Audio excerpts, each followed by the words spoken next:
Mehdi Alami, bonjour. Salut, Très content de te recevoir aujourd'hui avec nous pour la Glissa numéro 2. merci pour l'accueil. C'est un plaisir de te recevoir avec tous les membres de l'agence Optimum. Mehdi Alami qui est General Manager Morocco et Mauritanie de Coca-Cola Maroc. L'équipe a voulu t'inviter aujourd'hui afin que tu partages avec nous un peu, bien évidemment, ton parcours inspirant, mais aussi qu'on puisse discuter d'un sujet qui est très intéressant pour nous, marketeurs, publicitaires, etc., qui est le branding. Et lorsqu'on parle de branding, il y a une marque bien évidemment qui se démarque, le jeu de mots n'était pas prévu, c'est Coca-Cola. Et donc on a mis la glissa numéro 2 sous le chapeau, là, la thématique d'elle, comment construire une marque forte qui dure dans le temps, donc le cas de Coca-Cola. Donc voilà un peu l'intro de cette glissa. Alors Mehdi, premièrement, raconte-nous un peu ton parcours, qu'est-ce que tu as fait, et surtout comment tu as évolué au sein de Coca-Cola Maroc pour en devenir le directeur général depuis à peu près 4 ans. Très bien, content d'être là. Donc le parcours a commencé au même lycée que j'allais à Rabat, donc lycée Descartes, où j'ai eu un bac maths, donc scientifique maths. Au début, je voulais faire ingénieur, après j'ai changé d'avis, après je me suis dit non, les prépas c'est trop compliqué, j'ai pas envie de faire ça. Par accident, je me suis retrouvé à passer le test de l'ISCAE. Ça m'a plu, j'ai croisé plein de gens que je connaissais et je me suis dit pourquoi pas. Et c'est vraiment quelque chose auquel je me destinais pas et finalement que je regrette pas du tout parce que c'était une belle expérience humaine, on a appris beaucoup de choses et puis c'est une petite école de la vie parce que c'était vraiment une belle transition entre un système français vers un système marocain où on voyait finalement les gens de tout le pays. C'était un micro Maroc condensé avec tous les genres de gens qu'on peut imaginer, toutes les régions. Et donc c'était une belle expérience. J'ai démarré le marketing et il y a quelque chose qui s'est passé, il y a eu un déclic. Et donc j'ai décidé de me spécialiser dedans. Donc j'ai démarré avec ça. Mon premier job c'était à Fromagerie des Doukala, qui est une JV entre, à l'époque c'était le groupe Ona, et une boîte française de fromage qui s'appelle Bongrain.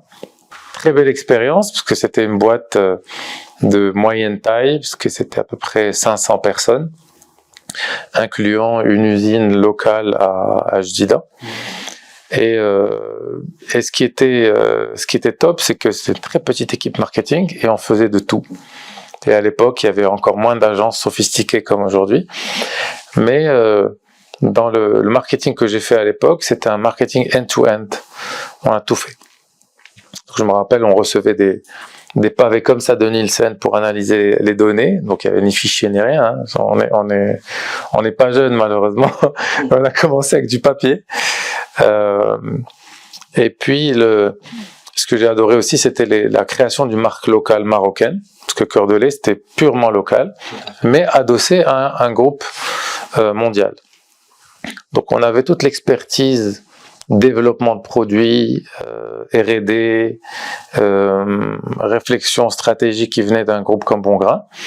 On avait la force logistique du groupe Ona, et puis bien sûr de toutes les portes que ça ouvre, pour développer cette marque, et on avait beaucoup de liberté, parce qu'on a tout fait en local. Donc toutes les innovations qu'on a lancées, c'était des idées locales, le branding local, la création de l'identité de la marque était en local. Je me rappelle qu'on avait bossé avec 2 grands cabinets de design parisiens qui nous avaient aidé à développer la partie identité visuelle. Et voilà, belle expérience, très formatrice. Donc je faisais de l'export, je travaillais sur la certification ISO, j'ai touché à plein de choses différentes, la R&D, développement de produits. J'ai fait à l'époque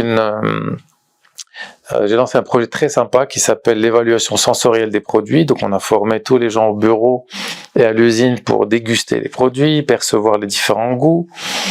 Et on a découvert tout un monde sur l'acide, le truc, c'est-à-dire les goûts principaux, mais on a même découvert des goûts différents qu'on appelle umami. C'est un goût, c'est beaucoup de learning très intéressant. Après, j'ai bougé à la maison mère parce que dans l'actionnariat de Fromagerie des Dokala, il y avait le groupe ONA à travers sa filiale Danone Centrale Laitière. Donc je suis passé un peu à la maison mère quelque part, Danone, où j'ai bossé sur des marques très sympas aussi. J'ai bossé sur les desserts avec Danette, j'ai bossé sur Danup et j'ai bossé sur l'Aibi. Donc ça, j'ai adoré. Donc j'avais les marques internationales et j'avais la marque locale. Et c'est cette dichotomie qui est toujours intéressante, parce que chacune a un ADN différent, un historique différent. Les avantages de l'une sont les désavantages de l'autre. Donc chacune doit à chaque fois savoir se différencier. Donc quand on parlera de branding, je vais vous donner quelques éléments importants qui constituent des marques fortes, comme Alaibi, qui aujourd'hui fait partie du patrimoine marocain. Ça appartient aux Marocains, ça existe nulle part ailleurs.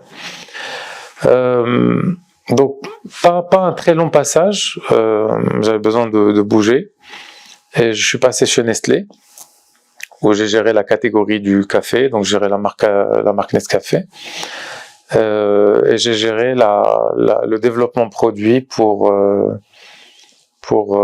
l'Afrique du Nord. Donc il y avait l'usine qui était au Maroc, à Jdida. Je sais pas ce que j'ai avec Jdida, mais 3 business, 3 usines à Jdida. Donc j'ai fait beaucoup d'allers-retours à Jdida, je connais bien cette ville. C'est une ville inspirante. En tout cas, qui s'est construit de rien. Et donc j'ai fait la R&D pour le développement de produits pour l'Afrique du Nord. Et autre mentalité, je passe d'un groupe maroco-français et une autre boîte maroco-française à un groupe suisse très différent, très rigide, très hiérarchique, où j'ai passé un petit moment aussi, appris beaucoup de choses, beaucoup bossé. Et puis j'ai appris aussi pas mal de choses sur le marché marocain, sur le monde du café. Donc c'est bien j'ai toujours été dans les FMCG, mais dans des secteurs quand même assez différents. Et puis chaque secteur t'apporte quelque chose de différent. Chaque boîte, chaque mentalité t'apprend des choses différentes et te permet d'apprendre à naviguer dans des contextes qui n'ont rien à voir les uns avec les autres. Pour arriver chez Coca. De Coca, maintenant, ça fait 15 ans et demi. Donc ça fait un moment. Et j'ai fait beaucoup de choses depuis. Donc Coca, j'ai démarré en marketing toujours. 15 ans et demi, c'est l'âge de... Tu as quel âge? Donc Coca, j'ai commencé par le marketing sur la marque Coca-Cola. Et ma vie a changé le jour où j'ai intégré cette boîte. Vraiment, elle est différente. Il y a quelque chose de plus. Et ben ça, c'est le discours du DG? Non, du marketeur qui avait les étoiles dans les yeux quand il est rentré dans cette boîte. Non, je rigole, c'est normal. C'est normal, quand tu parles du marketing, c'était une référence. Comme Coca, c'est une big référence. C'était dans ma liste. Je savais que je voulais bosser là-bas. Et puis c'est venu. À travers un Iskaïste, indirectement finalement. Ah ouais, c'était qui? C'est Adil Farkel. Ah bah oui, Adil. Qui m'a recruté chez Coca. Et qui aujourd'hui, comme vous le savez certainement, le boss de l'ONMT. Le boss de l'ONMT. Donc, qui à l'époque était le directeur marketing de l'ISCA. Ah oui, tu as bossé avec Adil? Ouais. Ah, je ne savais pas. Ah, on est très, très amis. On se connaît bien depuis. Ah, ouais. Et donc, donc j'ai commencé comme ça, sur la marque Coca-Cola, en tant que senior brand manager. Pendant quelques temps, l'équipe grossit, je prends plus de responsabilités. Après, je gère la marque Coca-Cola pour l'Afrique du Nord et l'Afrique équatoriale. Donc j'étais marketing manager de la marque sur 13 pays. Pareil, expérience complètement différente. Je vais essayer d'expliquer un peu ce qui m'a plu dans l'expérience, mais je vous trace rapidement le cursus. Non, bien sûr. Donc, senior brand manager, marketing manager région 13 pays. Je reviens directeur marketing Maroc. Et c'est là où il y a eu un shift important dans ma carrière, où mon boss à l'époque m'avait dit, tu veux faire quoi de ta carrière? J'ai dit, moi, ce qui m'intéresse, c'est d'être DG.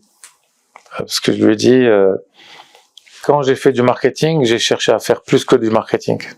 Et quand j'étais brand manager, je cherchais à gérer le budget de de tout le département. Et quand j'étais marketing manager, j'ai cherché à faire le business planning de 13 pays. Donc il y a toujours eu une volonté d'aller vers les postes de contrôle ou les postes de décision. Donc j'ai essayé d'influencer à chaque fois dans mes positions. Donc la position importe peu. C'est ce que vous décidez d'en faire qui importe. Tout à fait. Donc un job description, ça reste des quelques lignes sur un truc, mais la dimension du job vous appartient. C'est vous qui décidez ce que vous allez en faire. Vous pouvez en faire un petit job ou un méga job avec beaucoup d'influence. Peu importe le niveau hiérarchique. Et c'est ce qui m'a toujours animé. C'est comment je peux être plus proche de la decision making et comment faire en sorte d'influencer l'avenir de la boîte ou des marques. Et c'est toujours ce qui a drivé finalement mon cursus et mes décisions de carrière. Et puis mon boss à l'époque m'avait dit, bah écoute, il faudrait bien que tu sors du marketing. Ça fait, tu es devenu un hyper spécialiste. Si tu veux devenir DG, il faut toucher à autre chose. Et je lui ai dit, je suis prêt. Elle m'a dit, ok. 3 mois plus tard, j'étais directeur commercial. Et un marketeur qui passe directeur commercial, ça choque les commerciaux. Donc tu viens avec un déficit de crédibilité. Et donc il faut... avec un mindset. Mais avec un mindset révolutionnaire pour le commercial. Donc c'est ça, tu vois où sont tes forces, qu'est-ce que tu peux apporter à cette fonction. Mais c'était une expérience, comment on dit en anglais, humbling. Ça te fait redescendre sur terre. T'es marketeur depuis plus de, je sais pas, à l'époque c'était peut-être une dizaine d'années, ou non plus, qu'est-ce que je raconte, c'était une quinzaine d'années de marketing derrière. Je suis connu par toutes les agences. Tout le monde te demande du sponsoring, t'as un gros budget, toutes les chaînes te connaissent, toutes les régies te connaissent, et t'as l'argent. Donc tu es le client. Tu passes d'une position de force à un fournisseur. Parce que finalement, quand tu passes au commercial, c'est toi qui vends quelque chose.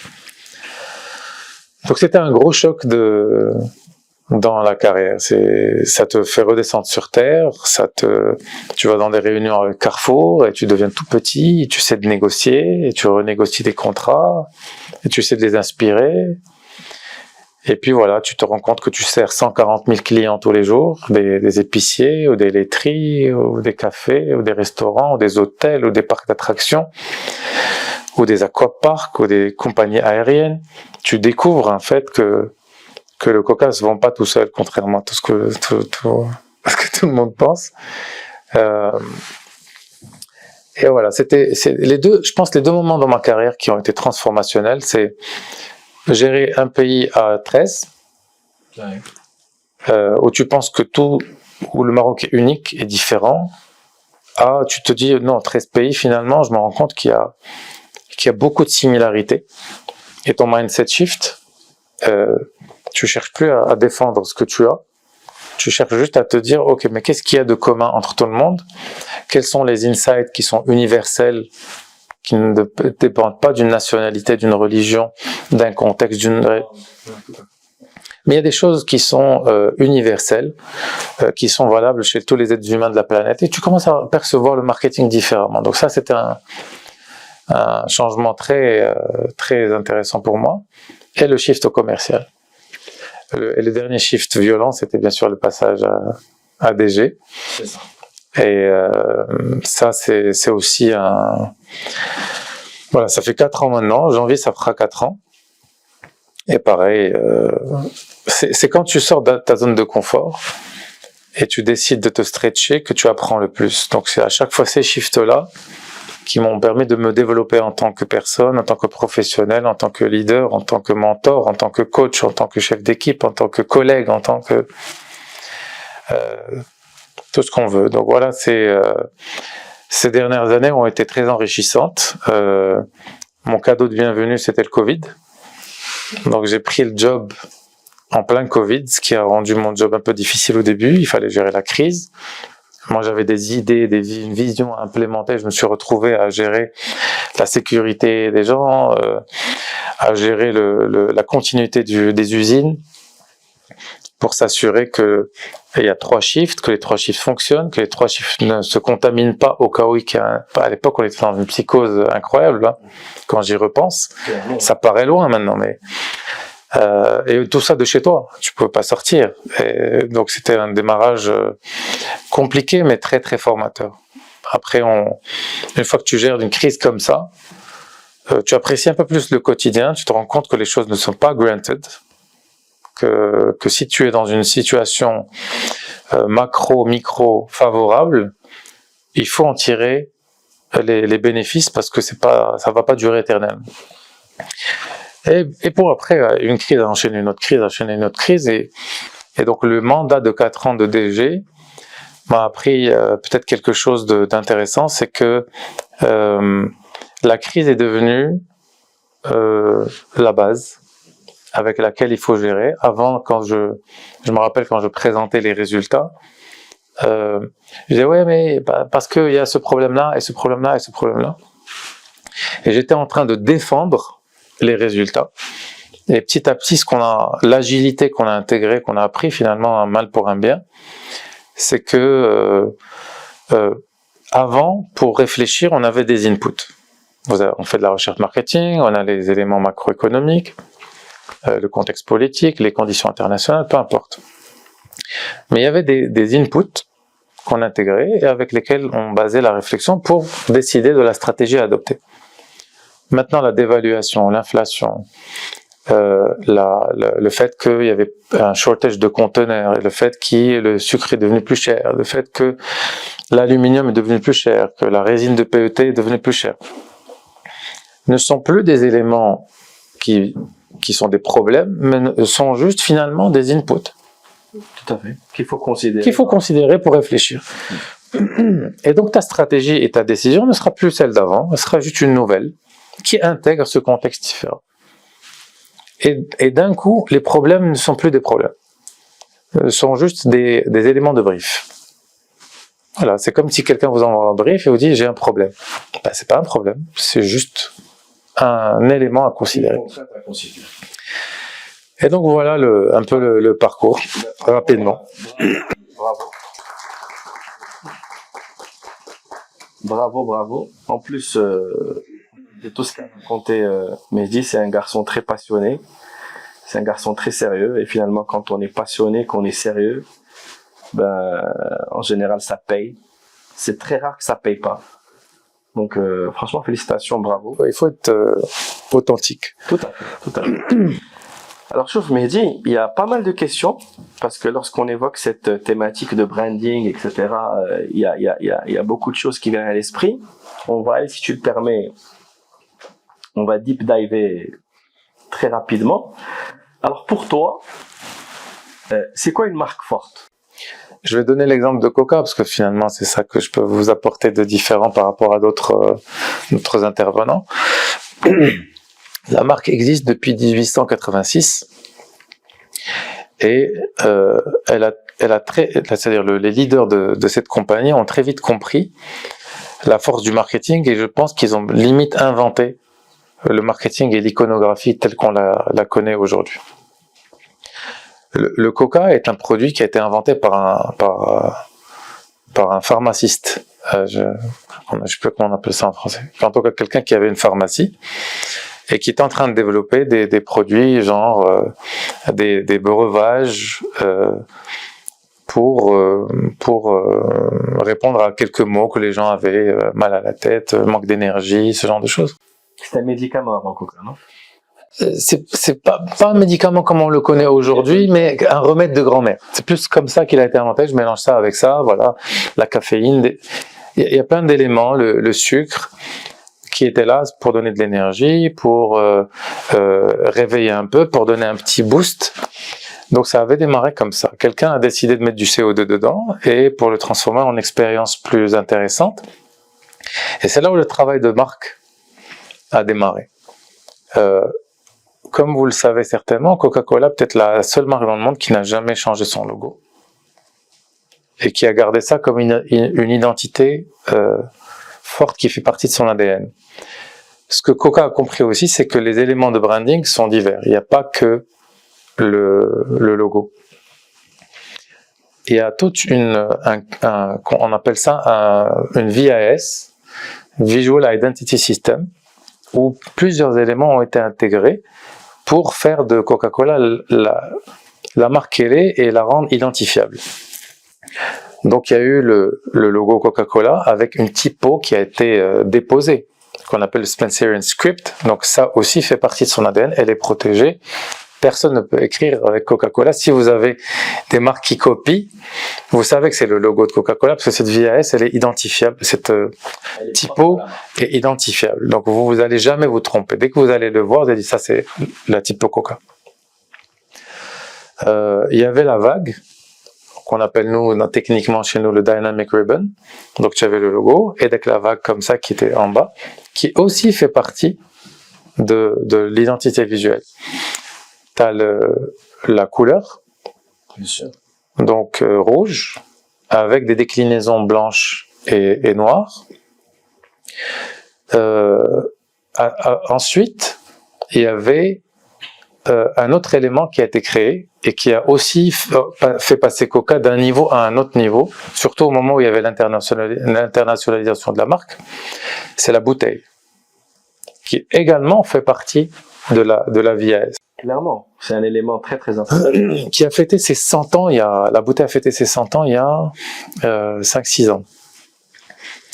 Et le brief qui a été donné à un designer de bouteille à l'époque, c'est « Je veux une bouteille unique que je peux identifier dans le noir, c'est-à-dire au toucher dans le noir, et qu'on peut reconnaître même si elle est cassée. Si elle tombe par terre et elle est cassée, je peux reconnaître que ces morceaux de verre sont de la bouteille Coca-Cola. » C'était le brief qui a été donné à la personne qui a inventé cette bouteille. Et la personne qui a fait cette invention-là a fait plusieurs dessins, essais, etc. Le point de départ, d'ailleurs, je ne sais pas si vous le savez, mais vous connaissez les cabosses de cacao, à partir desquels on fait le chocolat. Ces cabosses-là, qui sont le fruit qui fait le cacao, d'abord ça vous donne une idée d'où vient le nom de Coca-Cola, ça vous donne une idée aussi de ce qu'il y a potentiellement dans la recette secrète. Mais il y a quelque chose qui a à voir avec le cacao. On va pas voir la recette. Eh bien que si je l'avais, je serais milliardaire, mais je ne l'ai pas. Et donc la bouteille c'est inspiré de cette cabosse-là, d'où les rainures de la bouteille. D'accord, qu'on appelle les flutes. Pourquoi je vous dis ça? Parce que chaque chose est codifiée, chaque chose a un nom, et c'est enseigné et transmis. Donc ça fait partie de l'héritage de la marque. La forme était plus grossière au début, après elle s'est affinée petit à petit, elle est devenue la iconic bottle qu'on a aujourd'hui, et on a même un nom pour cette bouteille. Donc ça fait partie de l'identité visuelle. Le dernier élément, je pense, qui fait partie du branding et aussi qui a fait la reconnaissance de Coca-Cola dans le monde, c'est le rituel de consommation.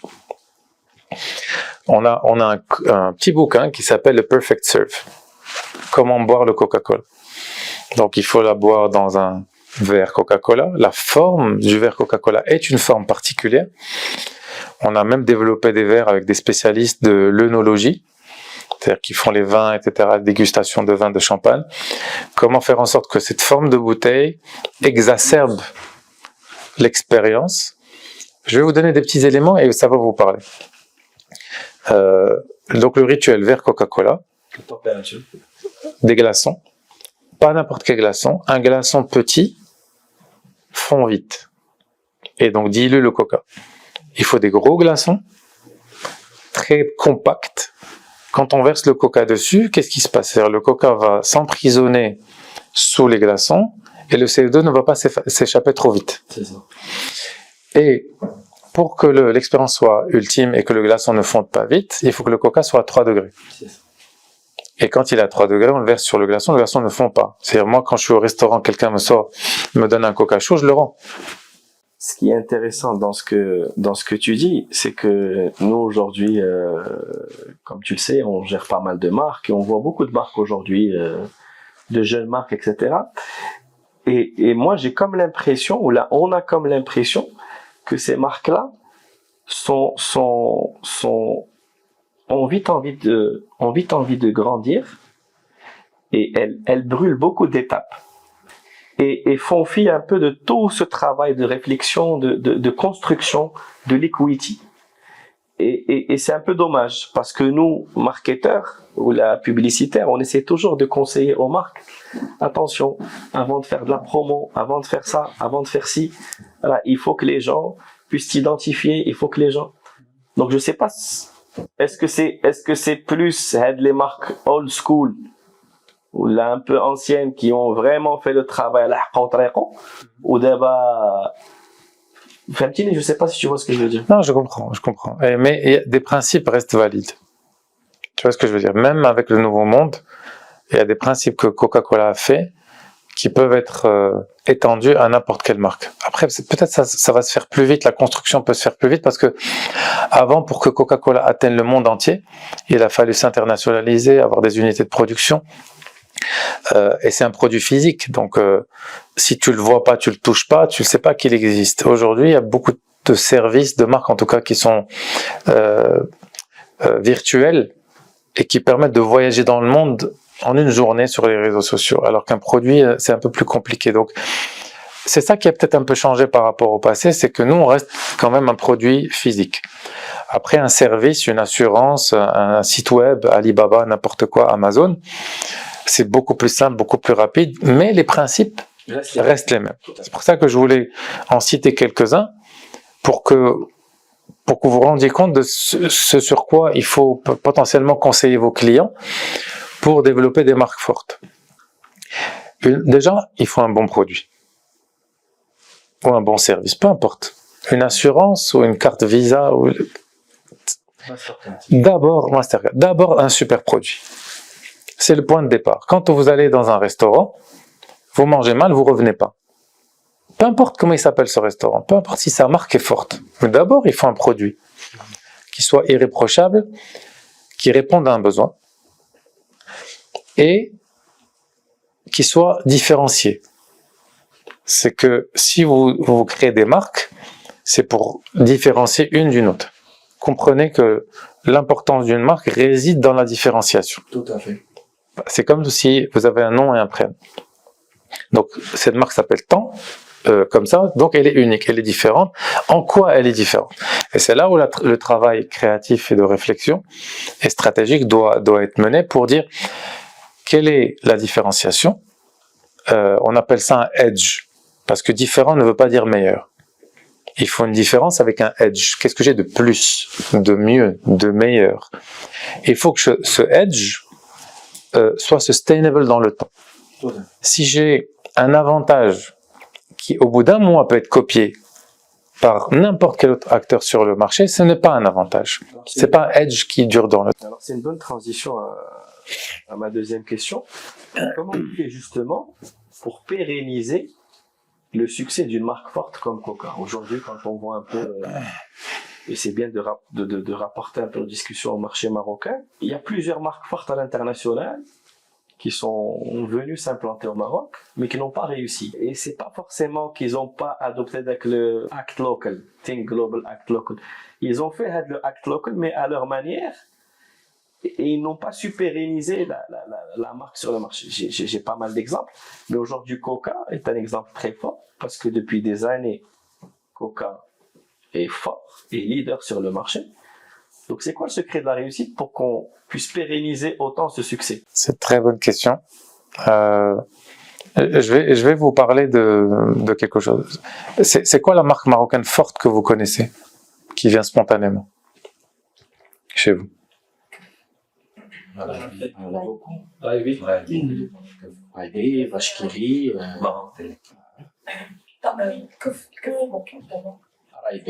Raibi, Sultan, Inouï, maintenant, plus récemment, ce genre de marque. En fait, ce que les marques locales font, c'est qu'elles essaient de s'insérer dans la culture locale, utiliser des gimmicks locaux, des insights locaux, des contextes locaux qui vont vous parler. Et vous allez vous dire, ben, elle est proche de moi, elle est marocaine, elle me connaît mieux qu'une marque internationale. Ce qui a fait la force de Coca-Cola, c'est d'abord le produit. Il ne faut pas l'oublier, ça reste un produit inimitable. Le goût est unique. Toutes les marques n'ont pas cette chance. Donc c'est le même produit depuis 1886, vous vous rendez compte? C'est le même produit, la même recette. Ceux qui disaient c'est artificiel, c'était créé par un gars dans une pharmacie avec des ingrédients basiques. Donc il y a beaucoup de fantasmes sur l'artificialité, etc. de Coca-Cola, mais ça a commencé avec un produit qui est bon, d'abord. Ensuite, la marque, quand elle a commencé à s'internationaliser, elle a commencé à exporter un way of living à l'américaine. Donc c'était le point de départ. D'ailleurs, c'est ce que les gens voulaient. Le produit de Coca-Cola qui vient des États-Unis que j'ai vu dans un film. Et petit à petit, quand la boîte a commencé à grandir, on est peut-être un des rares business qui existe dans plus de 200 pays dans le monde. Hein. Je ne sais pas s'il y a un autre business qui l'est, mais je pense on se vend dans des 205 pays qui existent sur la planète. Même quand ils se divisent en deux les pays, on a le Soudan ou l'Aoujouj, on est dans le nord et dans le sud. Donc, pour vous dire qu'on est partout. À ce moment-là, le marketing a démarré un shift important. Et on est passé vers l'universalité des valeurs humaines. D'accord? Parce que les humains sont les mêmes. Et ça, tu le comprends quand tu commences à travailler sur des régions. L'Algérie, la Tunisie, le Ghana, Sierra Leone, Cap-Vert, en tout cas pour moi, mais où j'ai collaboré aussi avec sur des projets avec d'autres équipes régionales. On a bossé sur le Moyen-Orient, sur l'Europe. Quand on se retrouvait tous, Coca à se dire c'est quoi la campagne de l'année prochaine et qui va être lancée dans le monde entier. Les discussions au début étaient horribles. C'était le pays le plus gros, le plus puissant qui dictait. Mais petit à petit, ça a évolué. Donc, on allait sur des valeurs universelles. C'est pour ça que la convivialité, c'est la happiness, refreshment, c'est des choses qui parlent à tout le monde, peu importe d'où tu viens, qui tu es, et qui ont rendu Coca-Cola finalement universel, mais en même temps quelque chose qui peut être approprié n'importe où. Quand tu identifies trop quelque chose à un pays d'origine, c'est bien si tu vends le rituel qui va avec. Je donne un exemple de restaurant japonais. Quand tu vas dans un restaurant japonais, tu as envie de manger le truc à la japonaise. Donc c'est normal d'aller chercher ça. Ça fait partie de cet ADN.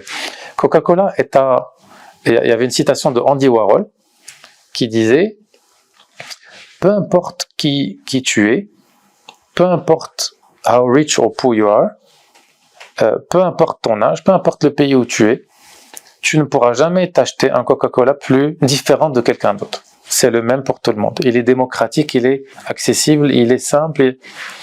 Donc c'est ça qui fait l'universalité et la durabilité de la marque Coca-Cola. Moi, je pense que il y a un vrai marketing spécifique à la marque que très peu d'autres marques ont.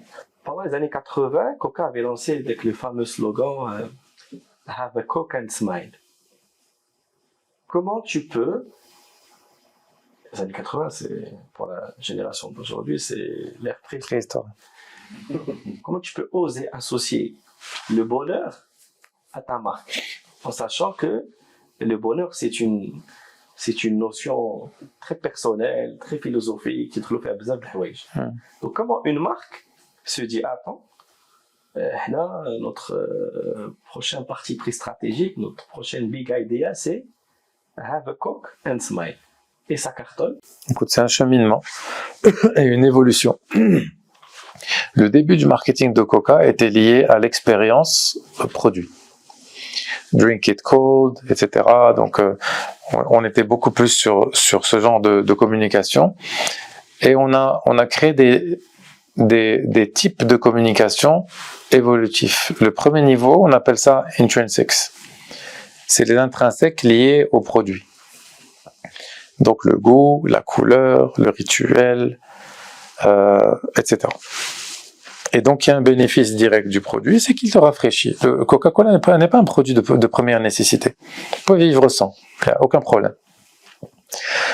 Mais par contre, quand tu le bois, d'une certaine manière, ça te rafraîchit, ça te donne quelque chose. Il y a un boost qui est lié au rafraîchissement, donc la fraîcheur du produit te fait quelque chose quand tu la bois, et ça te donne aussi un effet mental qui est on appelle ça alors, donc il y a l'intrinsèque, il y a le niveau un peu plus émotionnel, et donc il y a le uplift physique et il y a le uplift moral, c'est-à-dire la caféine qu'il y a dedans, c'est tout bête, mais le sucre et la caféine donnent de l'énergie. Je sais qu'on diabolise le sucre et tout, mais à la bonne dose par jour, c'est indispensable pour le cerveau. Le cerveau fonctionne avec le sucre. Et donc, le niveau émotionnel est venu dans un second temps. Ok, ça te rafraîchit, mais so what? Il y a plein de choses qui te rafraîchissent.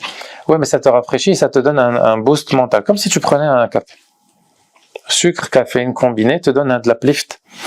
Donc je dis, ok, ça te donne ça. Et après, tu te dis, ok, mais dans les valeurs de la marque, est-ce que c'est un produit qui se consomme seul, comme je ne sais pas quels sont les produits où on vous communique un rituel dans ton coin. Du thé, par exemple. Comme un Red Bull, par exemple. Ouais, Red Bull, ça reste festif et il y a quand même un peu d'action autour. Non, mais c'est-à-dire peut-être le thé, tu as raison, le thé, mais à la chinoise, tu vois, à la japonaise, avec le rituel qui va avec. Coca a décidé que, ouais, mais à la rigueur, le thé marocain a la convivialité de Coca. On est sur le même niveau. C'est-à-dire Coca, tu le bois pas seul. Tu le bois dans un contexte de partage. Et c'est là où les bénéfices émotionnels, le contexte commençait à venir dans la communication. Donc l'intrinsèque donne l'émotionnel. Donc oui, ça te donne un boost d'énergie, mais c'est un moment de partage avec tes amis, ta famille. Tout le monde a l'image en tête du Coca-Cola sur la table, du repas familial, du week-end ou de la semaine. Tout le monde a en tête un plateau télé pour un match de foot où tu vas prendre des choses à grignoter et tu vas mettre le Coca-Cola dessus. Tout le monde a l'image des mariages où tu vas être autour d'une table et le serveur va te ramener. Donc avec le temps, on a installé le Coca-Cola comme quelque chose qui se boit à plusieurs. D'accord? Et on a commencé à saturer aussi cette communication. On dit, OK, what's next?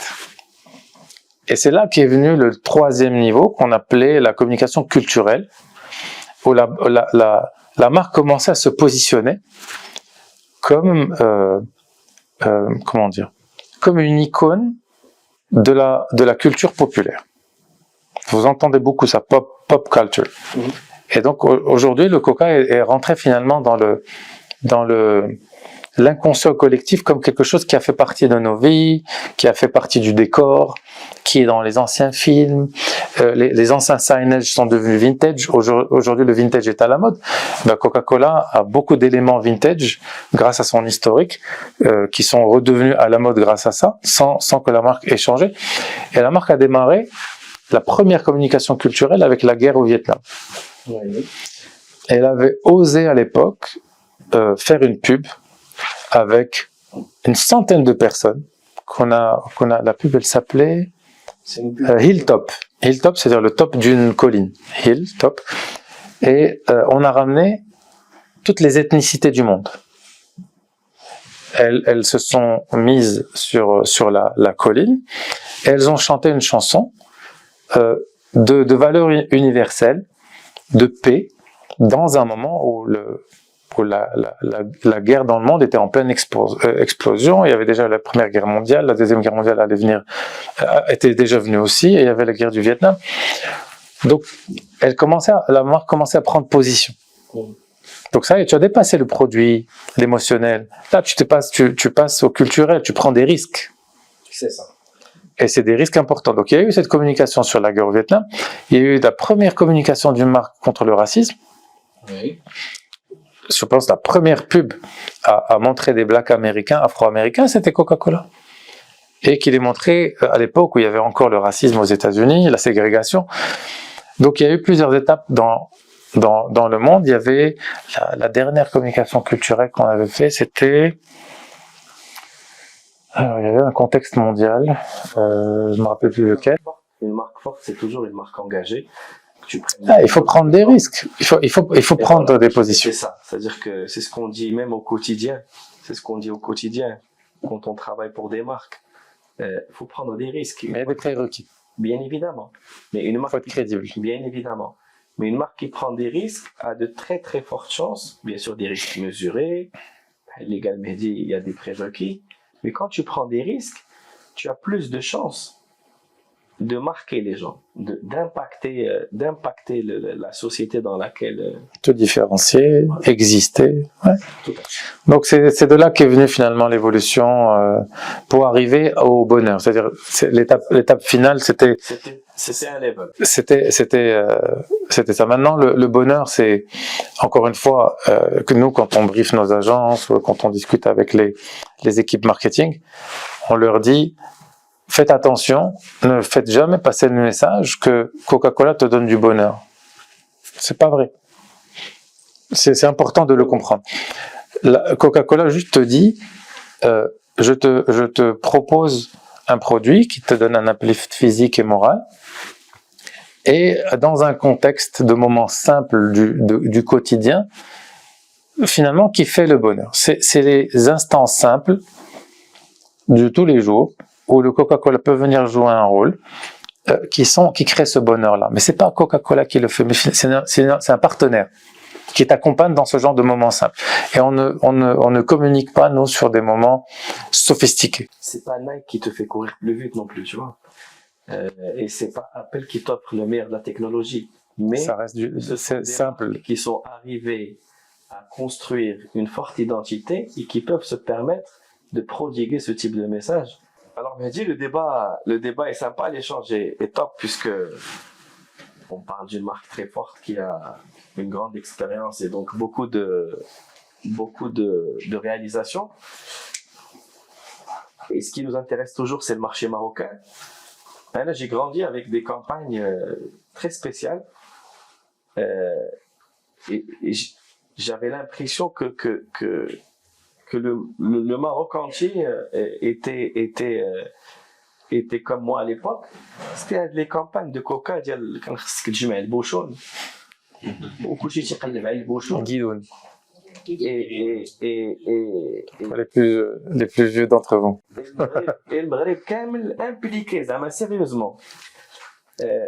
Ma question, pourquoi on voit plus de campagnes comme ça qui sont très ancrées dans la culture marocaine et qui font que le consommateur est un véritable acteur.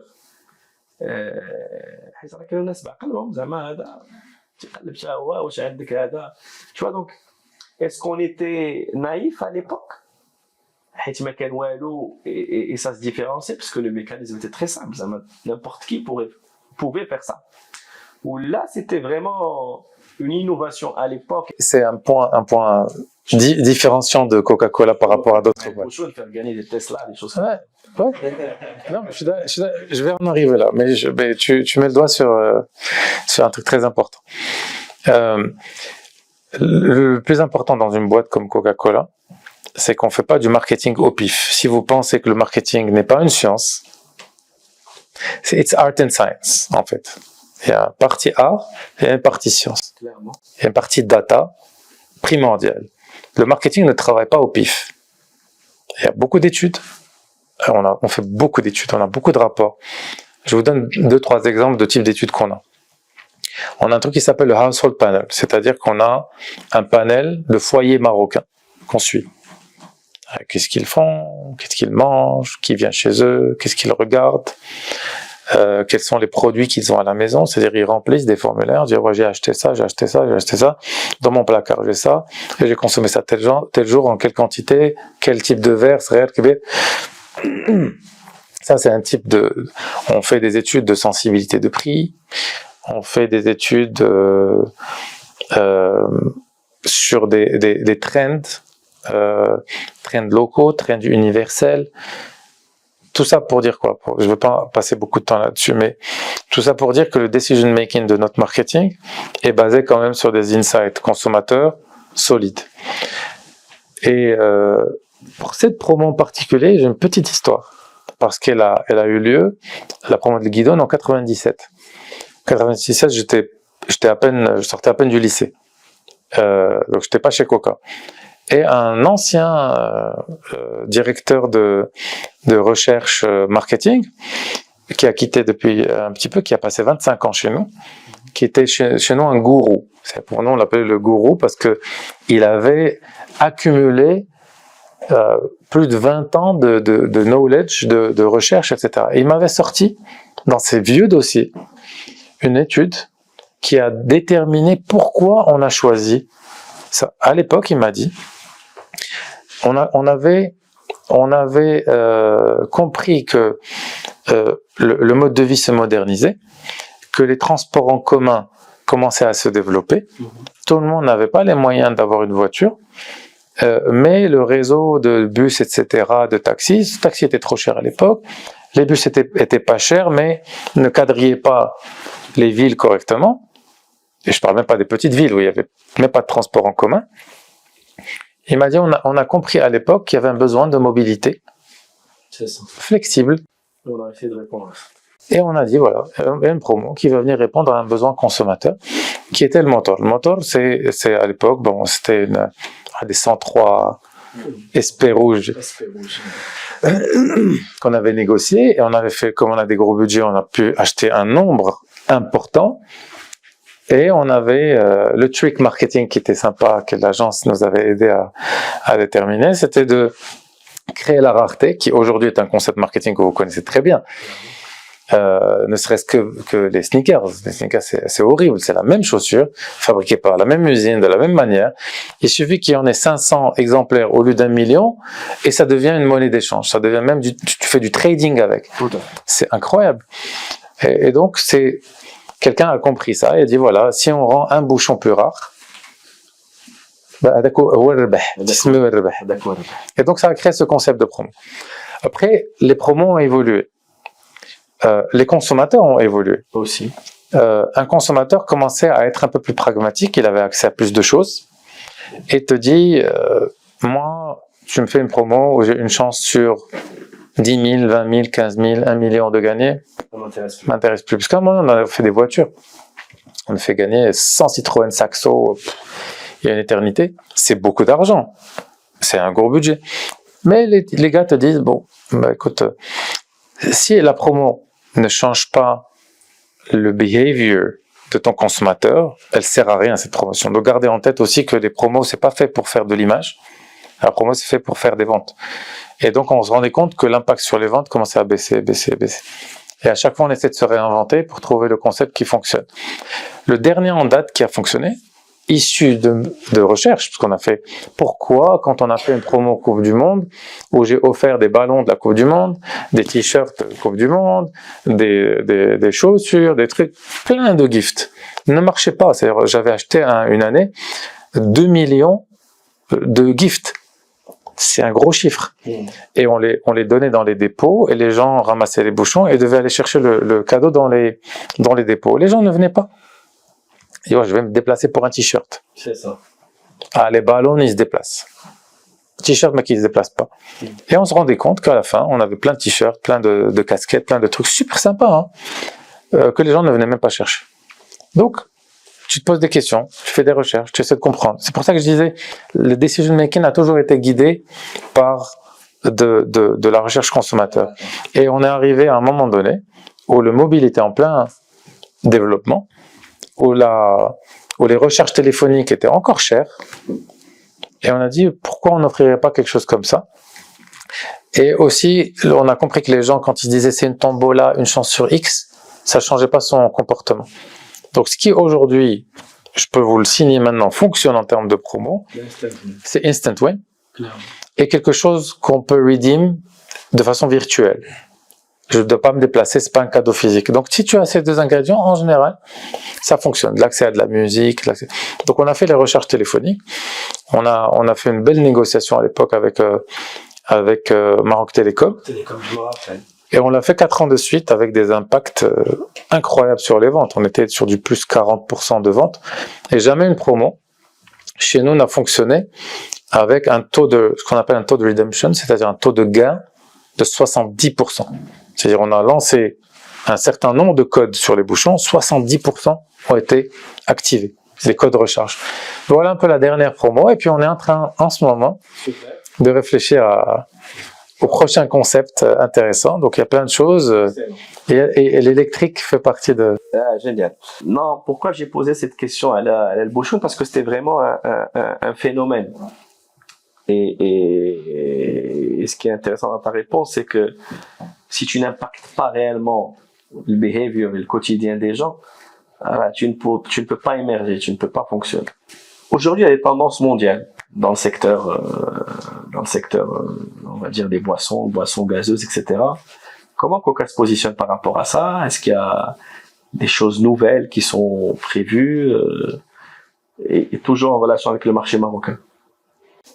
Ok, je parlais des tendances mondiales, après je reviendrai au Maroc. Coca-Cola Company a décidé, dans sa nouvelle stratégie, parce qu'il y a eu un nouveau CEO il y a 6 ans, qu'on allait rester dans les boissons. Ça paraît bête, mais c'est un choix stratégique important. C'est qu'on aurait pu faire comme Pepsi, par exemple, intégrer le snacking, parce que Pepsi fait Lay's, Doritos, etc. Donc ils ont un business de chips, etc., de snacking. Nous, on a fait le choix de rester dans les boissons et de devenir un expert et le leader mondial absolu des boissons. Donc, je vais vous donner des réflexions philosophiques aujourd'hui dans lesquelles on est, des choses un peu plus concrètes. Les réflexions philosophiques sur le futur de que pourrait devenir la compagnie Coca-Cola dans le futur, c'est de se dire en fait, ok, je vends des boissons, dans quel objectif? Et on se dit, finalement, le liquide est un moyen de transmettre des choses. Réfléchissez au liquide comme si c'était un câble qui fait passer de Internet. Donc on est revenu un peu en arrière et on a considéré notre métier de beverages comme quelque chose qui peut se transposer à plein de choses dans le futur. Donc ce qu'on considère, c'est qu'un liquide peut t'apporter tout ce dont tu as besoin dans une journée. Donc on se recentre plus comme on était dans le passé sur nos marques. Non, moi je vends du Coca. Non, moi je vends ce dont tu as besoin. Ça c'est le premier shift. Je suis consumer-centric, je ne suis plus brand-centric ou la company-centric. Ça c'est un shift stratégique majeur. Et ensuite, si je suis consumer-centric, j'essaie de me focaliser sur tes besoins.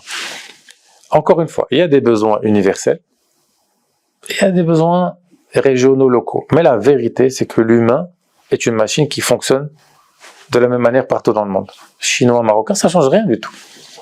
Donc c'est quoi les besoins? Et on parle de besoins profonds, pas les petits besoins du quotidien. J'ai envie de regarder Netflix pour m'amuser. C'est pas ce type de besoins-là. C'est des besoins humains profonds. Un exemple, vivre longtemps. On a tous envie de vivre longtemps, en bonne santé. Donc ça, c'est un besoin majeur qui détermine tous vos choix dans la vie. Vous vous rendez même pas compte. Pourquoi vous voulez gagner de l'argent?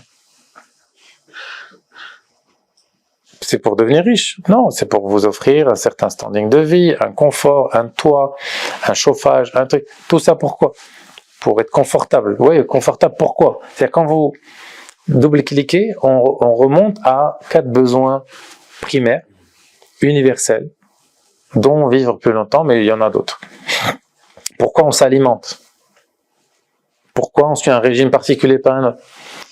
Donc imaginez que une boisson peut vous transmettre tous ces petits besoins du quotidien, vous donner de l'énergie, vous aider à avoir un focus mental, vous aider à récupérer les sels minéraux que vous perdez quand vous faites du sport, vous aider à gérer le stress, parce que maintenant il y a des boissons à la CBD, vous connaissez la CBD qui est la molécule extraite de... etc. Donc imaginez que juste le liquide est un moyen de transmettre des choses dont vous avez besoin, y compris des nutriments, y compris des compléments alimentaires, y compris des médicaments. Je vous donne un exemple de ce que pourrait être le futur. Si on a décidé, on a compris qu'au Maroc, on a du soleil, etc. On n'a pas de déficit en vitamine D. Mais il y a des pays nordiques, etc., où ils ont le soleil juste quelques jours dans l'année. Ils ont un certain déficit. Donc pourquoi l'eau, par exemple, qu'on vendrait, parce qu'on vend de l'eau aussi, ou le liquide, peu importe comment il est, on appellera plus ça eau, ça sera un beverage. Si ce beverage t'aide à remplir des déficits quotidiens dans ta zone, je pense à l'Afrique, la malnutrition, elle est incroyable dans ce continent. Comment nos boissons peuvent venir remplir ce genre de besoins et combler des gaps de vitamines, de sels minéraux, de plein de choses. Donc je vous donne le futur. Avant, qu'est-ce qu'on peut faire? Il y a des tendances mondiales lourdes de catégories qui font de la croissance plus rapide. Les boissons gazeuses font de la croissance, contrairement à ce que beaucoup de gens pensent. Ils pensent qu'on est un business en régression. C'est faux. L'année dernière, j'ai fait mon record historique de vente depuis l'histoire de Coca-Cola au Maroc. Bravo. En 2022. Donc les boissons gazeuses sont en croissance. L'eau est en croissance. Les jus sont en croissance. Mais ça, c'est des catégories de base. Celles qui sont en train d'exploser en ce moment, c'est le café. Le café est en boom incroyable. Le thé, un petit peu moins. Coca-Cola a décidé de devenir un spécialiste du café. Mais on n'a pas la connaissance de l'amont du café. Parce que pour avoir un bon café, il faut avoir un bon grain de café, de la bonne origine, torréfié de la bonne manière, etc., etc. Donc il y a tout un univers, un rituel, pareil dans le thé et tout. Donc on a acquis une boîte qui existe au Maroc, qui est Costa Café. Costa Café, c'est le concurrent de Starbucks, qui est une boîte anglaise, Starbucks est américaine. Donc on a acheté Costa Café, et Costa Café nous aide à acquérir toute l'expertise de l'amont du café qu'aujourd'hui on est en train d'utiliser dans les boissons. Donc on a gardé le business retail qui est complètement indépendant de Costa, qui n'est pas dans mon quotidien à moi, c'est notre entité qui le gère, et qui nous donne cet amont-là. Donc on est sérieux sur le café et on va aller à fond, et il y a un boom incroyable. Je sais pas si vous voyez un peu les canettes qui sont importées, mais il y a plein de choses qui vont arriver, c'est-à-dire l'expresso, le espresso, le latte, mais dans une canette. Au Japon, par exemple, on a le plus gros business de café, je pense, dans le monde. Chez nous, c'est le Japon. Vous connaissez les vending machines, tu vois, tu mets une pièce et tu as Déjà, les pièces n'existent plus là-bas. Tout se fait par carte ou par téléphone. Tu viens devant la machine, tu mets ton téléphone, le produit sort, c'est génial. On a des vending machines qui rafraîchissent, mais on en a des vending machines qui chauffent. Donc maintenant, la canette de café, elle est dedans, tu es mise, elle sort, ta petite canette est chaude, et tu la bois dans la rue, tu avances, ça te donne un confort incroyable, et ça s'adapte au mode de vie quotidien. Donc ça, c'est les domaines dans lesquels on essaie de se différencier et d'innover. Parfait. Alors, forcément, la marque a évolué, puisque le marché a évolué, les consommateurs ont évolué. Quelqu'un de l'équipe a posé cette question. Donc, on a vu récemment la campagne estivale, vous avez appelé Berd Sefak, c'est ça? Que vous avez une stratégie digitale assez atypique, puisque vous avez basé ça sur de l'influence. Il y a eu une panoplie d'influenceurs qui ont été associés à cette action. Alors pourquoi ce choix? Et est-ce que tu penses aujourd'hui que l'influence pour une marque comme Coca apporte une réelle valeur ajoutée?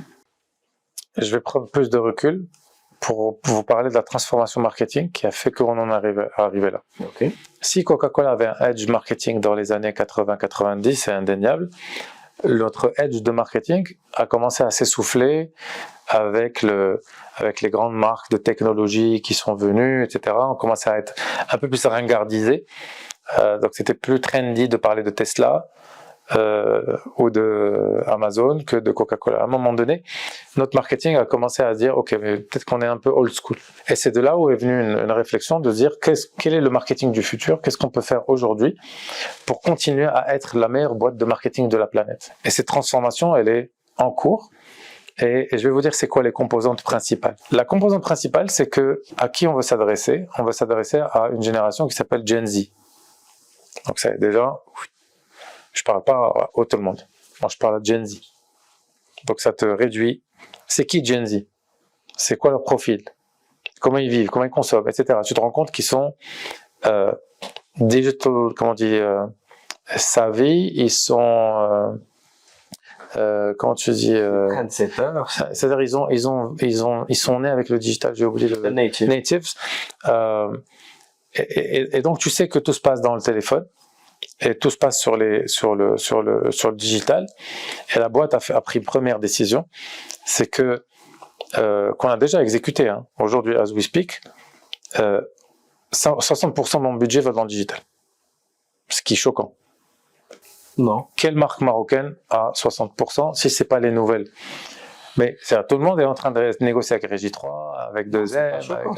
Ça suit une tendance. Ça suit une tendance. Mais une boîte qui a été, tu vois, très en place dans les anciens médias, faire ce shift-là en 1 an ou 2 ans. On a un objectif de faire 75% de notre budget dans le digital. Les 25% qui restent, ça va être de l'expérience, de l'experiential. C'est ça. Et en fait, on fait de l'expérience en digital et on fait de l'expérience dans la vraie vie et c'est ce qui va faire les 100% et il faut que ça soit omnichannel et seamless. Il ne faut pas que tu réfléchisses en médias. J'ai mon plan télé, j'ai mon plan radio, j'ai mon plan... Ça, c'est mort.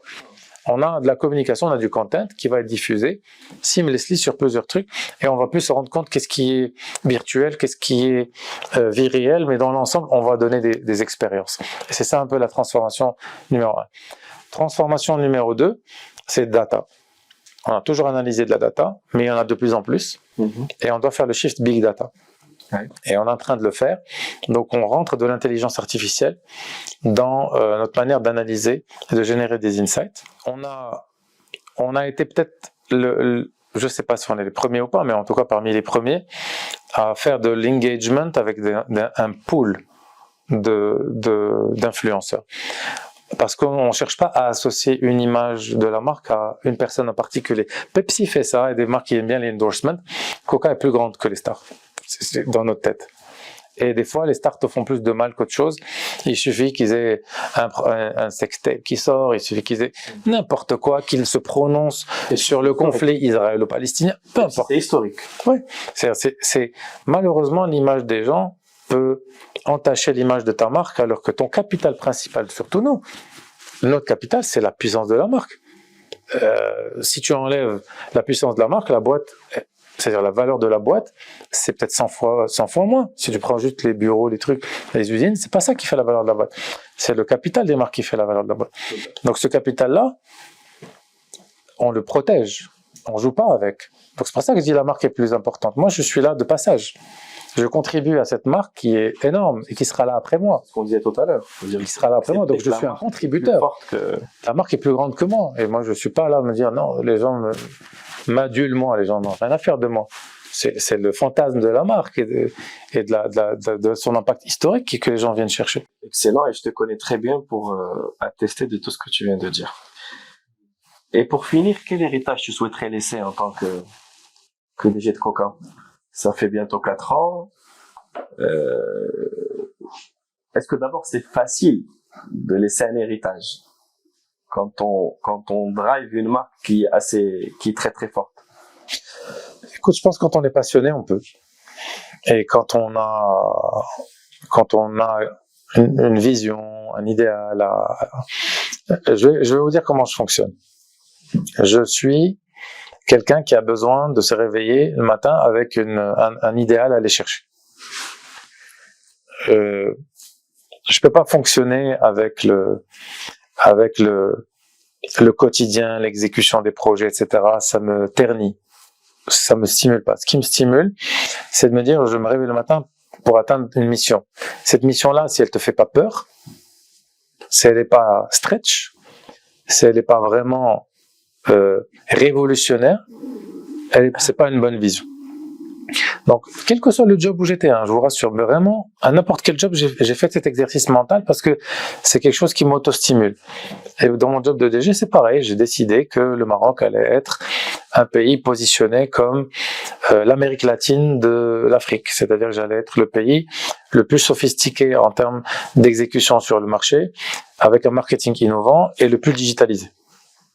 Donc, je me suis mis en tête et d'emmener moi et mes embouteilleurs et les équipes dans une expérience. On va apprendre, on va se développer, on va s'amuser.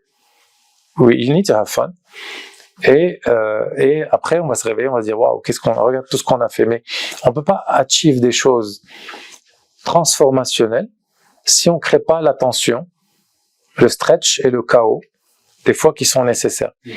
Donc moi, je suis stimulé par la vision, transformation, et c'est ça que j'ai envie de laisser derrière moi. C'est les gens se disent, oui, ben, quand il est venu, lui, il n'a pas juste managé, il a transformé.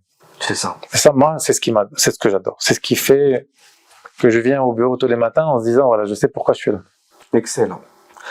Mais franchement, Mehdi, on a passé presque 2 heures, hyper passionnant, c'est passé très vite. Je te réitère les remerciements de toute l'équipe pour avoir accepté l'invitation. Ah, merci à toi de m'avoir invité, ça me fait plaisir. À cette glissa à Optimum. Aujourd'hui, c'était glissa avec Mehdi Alami. Et je voudrais qu'on applaudisse très fort Mehdi. Merci.